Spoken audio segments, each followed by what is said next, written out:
سلام الحجامي، لاعب منتخب وطن العراق الثلاثي، بطل العراق للسباحة، بطل العرب للترايثلون، بطل العالمي للترايثلون، مدرب منتخب العراق الوطني للترايثلون، وحاصل على عدة أوسمة عربية ودولية في هذه اللعبة الترايثلون الذي يتكون من السباحة لمسافات طويلة والدراجات الهوائية والجري. بدايات سلام الحجامي لاعب سباحة إلى لاعب ساحة وميدان إلى لاعب دراجات هوائية إلى لاعب الترايثلون. بدأنا من نادي المشخاب ولا نادي النجف ونادي الصناعة والديوانية ونادي كويا الأربيلي. طبعا بالبداياتنا لاعب منتخب وطني دراجات هوائية، وكنت أمثل العراق في منتخبين وطنيين، لكن قانون اللجنة الأولمبية ما يسمح لك أنه تمثل العراق بالمنتخبين وطنيين. احنا مثلنا العراق بالدراجات الهوائية وكذلك بالمنتخب الثلاثي الترايثلون، فما كنا نقدر انه نسافر بطولتين في آن واحد وانت لازم تفصل اتحاد، فاختارينا لعبة الترايثلون عن لعبتنا الأم اللي هي الدراجات الهوائية، واصبحنا في بطولات دولية والحمد لله حققنا عدة نتائج عربية ورقم عربي ومصنف تاسع عالميا لحد سنة 2022 عندما احنا من الاستقالة من الاعتزال العفو، فحولنا إلى تدريب المنتخب الوطني، والحمد لله دربنا المنتخب بسنة 2023 و2024 2025. أحرزت عدة ميداليات وأوسمة ذهبية للعراق في البطولات العربية، وكذلك صنفنا عدة لاعبين بالتصنيف الدولي للترايثلون. طبعا أنا أعتز بهذه الصورة، هذه الصورة اللي أحرزت بها تاسع العالم، تاسع العالم من مجموع 360 بطل دولي، بحيث العراق تاسع عالميا والامريكان اللي اجوا بالتصنيف العاشر وال11 وال12، يعني انجاز كلش كبير للعراق. لكن بوقتها يعني الصراحه ظل حسره بقلبي انه تجي من هيك انجاز عالمي ما حد يقول لك الله بالخير. احنا نسميها حرقه قلب، ليش؟ لان انت البطوله ما تاخذها اذا تشتغلها سنه زمن حتى تحصل هذه البطوله، فاكثر بطوله انا احبها هي البطولات العربيه، لان انك تدخل على البطوله العربيه مسيطر رقم واحد العراق يجي، يعني هذا في الشيء حلو وانجازات كلها ظاله بداخلي. لكن عندي بطوله اللي هي اهم، البطوله التاسعه على العالم، هاي البطوله ما راح تتكرر ممكن لاي لاعب عراقي. طبعا اللاعبين العالميين هم اكثر اللاعبين اللي عالميين اللي ما يحضرني اسمهم المباشر هم اللاعبين الاستراليين، كانوا هم ندءنا بالبطولات الدوليه.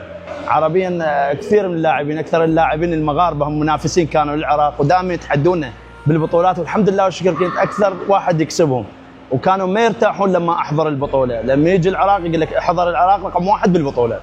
طبعا انا كل البطولات اللي عندي ادرس واقع البطوله والارقام اللي موجوده على البطوله واشتغل على ضوء الارقام اللي موجوده بالبطوله، فراح اسوي برنامج زمني، معسكرات تدريجيه تبدي من امور نشتغلها بالمطاوله والقوه والتحمل الى نوصل للارقام اللي نحتاجها. طبعا انا من المدربين اللي دائما اركز على نبض اللاعب، يعني لما يصحى من النوم اثناء الوحدات التدريبيه اثناء المنافسه، فدائما اسجل ارقام النبض للاعب، حتى على ضوء النبض اللي موجود اللاعب كل لاعب احدد انه درجه قوته وشنو وضعه للمنافسه، وبهذا الوقت راح اوصله المرحله من المنافسه نشوفه منافس جدا عالي. ليش؟ لان احنا اشتغلنا على سبيل المثال مثلا نقطه تمرين 70%، انا اشتغل على سبيل المثال نبض من 120 الى 130، يعني اذا يعبر النبض اكثر من هذا النبض بالنسبه لعمر اللاعب او وضع اللاعب فراح يعتبر اكثر من هذا الجهد، فانا دائما اشتغل على نبض القلب للاعب، وبهذا حصلت انجازات اثناء الوحدات التدريبيه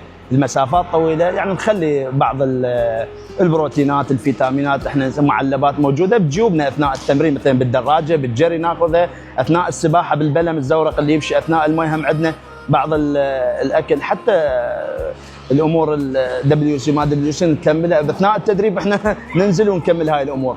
فاثناء التدريب مثل ما قلت لك هذا التغذيه تكون مستمره ويانا، او انا كمدرب او كلاعب، فهذا الموجود ويانا دائما على طول الطريق.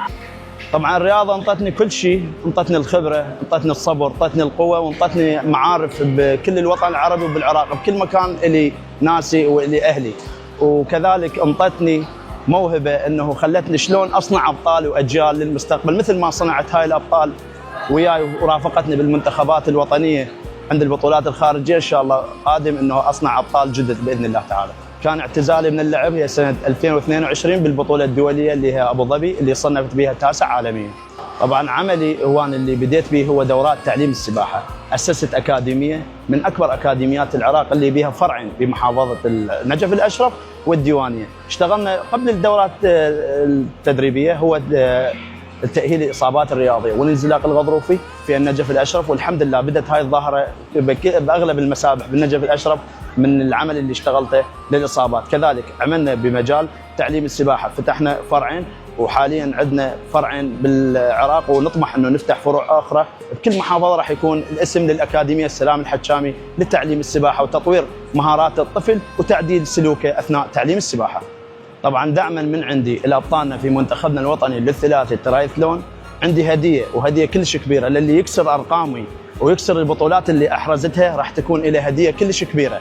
هاي وحده. وعندي نصيحه للناس اللي تشترك بدورات تعليم السباحه، انه لا تدخل اطفالها وتوديهم على الانهار والبحيرات، خاصه انها حاليا وضع الصيف والناس تروح على سفر وبحيرات وابحار.